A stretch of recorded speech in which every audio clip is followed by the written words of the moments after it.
Mosaic Souls. Hey, Mosaic Souls, this is Rachael Alexander, artist and Mosaic Soul mentor, aka spiritual teacher and student with flair. And today I wanted to talk about 5 ways to distress in this modern, busy world. So this is 5 ways that I'm personally using and that I've been using for years and that I teach my clients to use as well. And no, it's not just meditating. Of course I meditate, but these are simple things that you can start to do in your life when you're feeling stressed and overwhelmed, especially in today's modern busy world, in today's modern chaotic world. This is definitely for you. Feel free to say hi if you are on here live. I'd love to see who I'm chatting with. So the first step is one thing I've been doing since I was a very little girl, actually, is I keep a journal. And so one of the reasons why I keep a journal is a lot of times when we are super stressed out, we have a lot of stuff going on in our minds, right? And so when we don't have a place to actually put these thoughts down, or we don't have a place to be able to kind of vomit, if you will, or just kind of get this stuff out, whether it's worries, whether it's fears, whether it's, plans or dreams or hopes or wishes or whatever it is. When you don't have a way to sort of document it, it kind of gets jarbled up in here and all in your body, and it kind of becomes sort of like a hot mess because your inner world is just so jumbled up and you haven't a way to kind of get it out. And so that's why I keep a journal. So that's one way I sort of de-stress, especially I use it for all the ways that I just mentioned, but especially for de-stressing, the aspect of de-stressing. I write down things that are bothering me, that I want to fix, that things that I want to, kind of change in my life, or things that I need to address. Feel free to say hi if you're just joining me. So that's the number one thing. The second thing that I do is I spend time alone every day. If you don't know me already, I'm already a loner. So I already spend a lot of time alone in general, but especially when I'm around other people or around family members or around friends and stuff, I make sure every day that I spend at least 20 minutes to an hour alone every day, simply because I'm an introvert, and so I need that space. But even if you're an extrovert, we all need that time to sort of recalibrate and recharge, you know what I'm saying? And so when we take the time to spend some time alone and kind of be with ourselves, be with our thoughts, be with our own emotions without any other kind of distractions, it helps us to calm our parasympathetic, always say that word wrong. It helps us to calm our system down, right? Calm our nerves down and get out of that fight, flight, or flee mode, right? And it helps us to be centered and still, right? And the third thing that I do is I get outside. If you see, I'm kind of I take sort of a walk wherever I'm at. I was just in Florida for a month, and every day, oh my God, I love Florida weather. But even I'm back in Atlanta, even now, it's about 68 degrees or whatever. So it's not super hot, but it's not super cold either. So I make sure I get outside every day and I take a walk. Right now, it's about 7 o'clock or so here, and I'm taking my evening walk because I kind of missed it earlier because I had some stuff to do in my business. But I make sure that I get outside every day. There's so much peace and just serenity and majesty in nature, and which is why I love nature. I've always been that way ever since I was a little girl, but it's definitely one way. Even if you're in a job where, if you are still one of those essential workers who have to go to a building or an office or something, make sure you get outside. Even if you're at home, and maybe you live in an apartment and it's not really something that you can do. Maybe even if you can go on your balcony, or worst case scenario, buy a little plant, you know what I mean? And just put it in a corner or whatever, or a nice drawing or something of nature, and look at it, you know what I mean? There's actually scientific studies that prove that like what was that scientific study? It was a scientific study that proved that like patients who were next to a window like in a hospital, or who had to, like these beautiful like nature-esque paintings, they actually healed faster and quicker than the patients who didn't have them. So that is how healing and powerful nature is. That's why it's the third thing that I do to de-stress every day. For the most part, I don't make it outside every day, but for the most part, at least I try to go at least like 5 to 6 times a week. That's just, it's like my medicine. Nature is my medicine. So that's the third thing that you can do to start de-stressing. And then the fourth thing that you can do is learn to say no. Okay, feel free to say hi if you're joining, but learn to say no. You know, a lot of times we are bombarded with things to do, things we should be doing, have to do, and all this stuff like that, whether that's in your job or in your relationships, and we don't set clear, proper boundaries. And me as an Aries, that's my primary sign, I've never really had this issue, but I have had friends who've had this issue, right? And I've also coached clients and stuff like that with this issue, right? Where especially women, but also men sometimes, learning to say no to things that aren't in alignment with you. If you have a plate that's overloaded, you know, let's say for work, like in work in general, right? Like your manager or something like gives you more work and you're like, I'm already overloaded right now. I can't, like, that was one of my old bosses when I used to have a job. She just always had so much to do, and she would never like stand up for herself, even though like her superior would be doing nothing, and like she was basically doing his job. So it's like those moments, it's like you need to stand up for yourself and say no, like, you know, just in a job example. But this could also apply to like relationships, personal relationships, friendships, or whatever.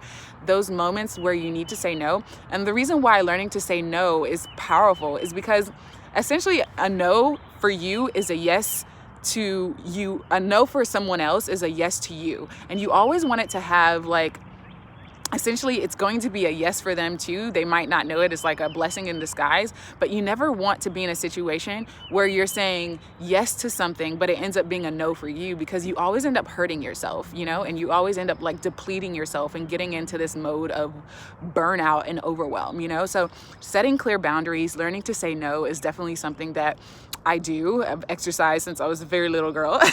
Never really had that issue, but I know that some people have this issue because we are taught, especially as women, but not always, to be people pleasers, to always try to suck up to people, or, you know, make other people happy before we make ourselves happy. And, you know, sometimes some of this stuff is religious upbringing as well, you know? So learning to say no is a good thing for the right things, right? You always want to be in alignment and be in balance with yourself, because when you're in alignment, you actually are benefiting, like helping other people step into their alignment. You know, it might not look like that. People might be offended when you say no, but, you know, ultimately it's like getting them to take responsibility for their lives, or getting them to, you know, see that you have to take care of yourself first in order for you to be a good husband, wife, daughter, whatever, you know, a coworker, you know, whatever it is, the role that you're playing, you know what I mean? You see what I'm saying? So that's the fourth thing that I do, is I say no to the things that aren't in alignment with who I'm meant to be on the planet, really. And the fifth thing that I do is let go of perfectionism. Oh my God. This is one thing that it really took all of my 20s to get, really. Feel free to say hi. I see people online, but nobody's saying hi. If you're there, feel free to say hi. Either way, I'm just going to keep chatting. But this is the fifth thing, is I let go of perfectionism. I used to be such a perfectionist. Oh my goodness. Almost to my detriment, almost to like a point of self-sabotaging. But especially if you're a high achiever, or you're a go-getter, or you're a purpose-driven type of person, entrepreneur, or a career-driven person, or whatever, sometimes perfectionism can actually hinder us, you know what I mean? So this fifth step that I do to help de-stress is letting go of perfectionism. Not everything needs to be perfect, even if... Hi, number 4 is the one I need to work on. Oh yes, hi Tim, hello, welcome. Yeah, I know, learning to say no. Sometimes, like I said, it's not just for women, right? Like, I know a lot of times women have a hard time saying no, but men struggle with that too. Like, you know, especially if you're kind-hearted and loving and caring, you might just end up saying yes to things that you know you should be saying no to, right? But back to the fifth one, letting go of perfectionism, right? So the reason why perfectionism can like really cause us to like overly stress and like tax our nervous system, tax our mental and emotional health, is that we we have this kind of like idea sort of built up in our head unconsciously, not necessarily consciously, that if we don't get it right, something bad will happen. That's essentially always like the premise, right? Like, if I don't do this to the T, something bad will happen, right?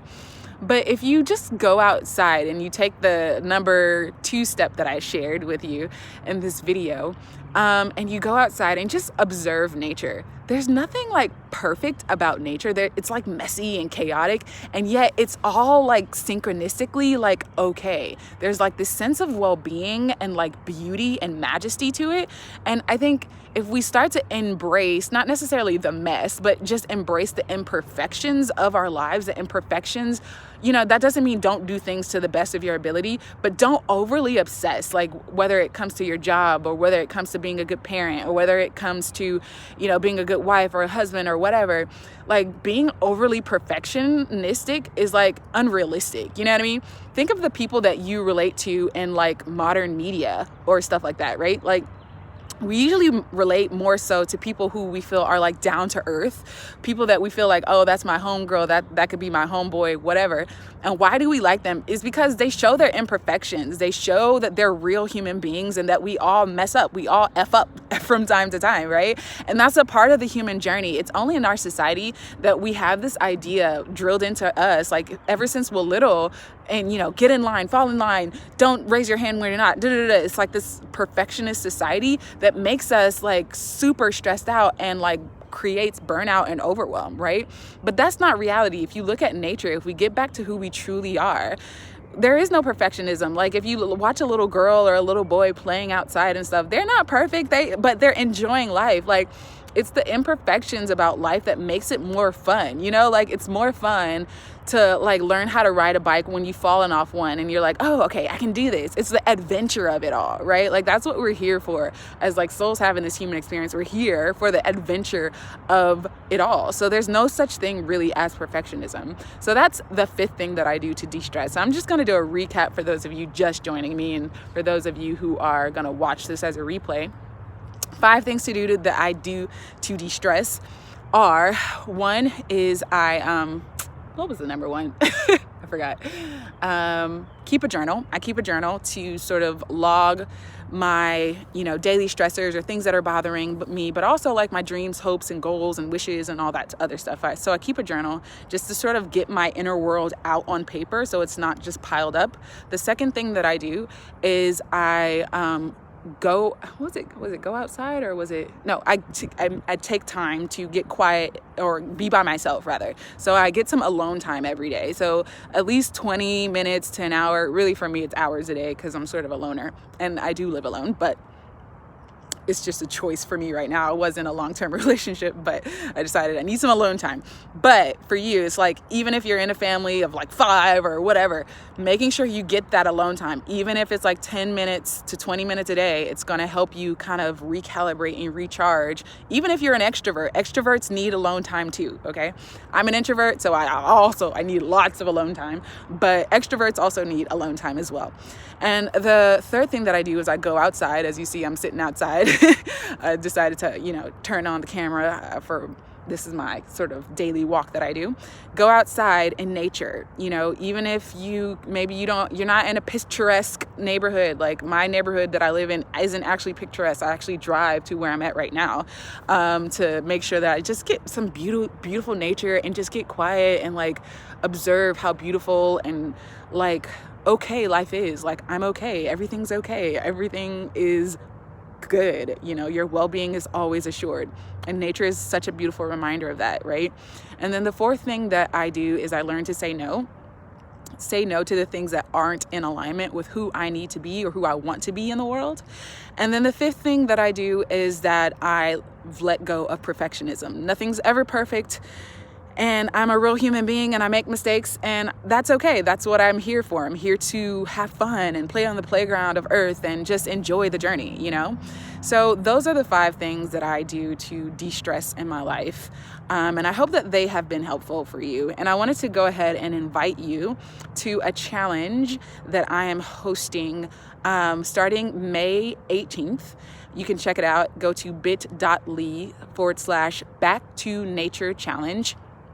And this challenge is a 21-day challenge to help you reset your life, right? So if you feel like you are struggling with burnout, if you're struggling with overwhelm, if you just feel like, maybe you're not eating right, or you feel like you don't have any of these sort of like self-care tips that I've just shared with you, go to bit.ly/back to nature challenge, just one word, and check out my challenge. It starts on May 18th.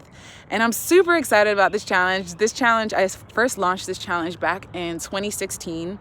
And I had some wonderful women go through that challenge, and they just totally enjoyed it. So I'm super excited to be relaunching it.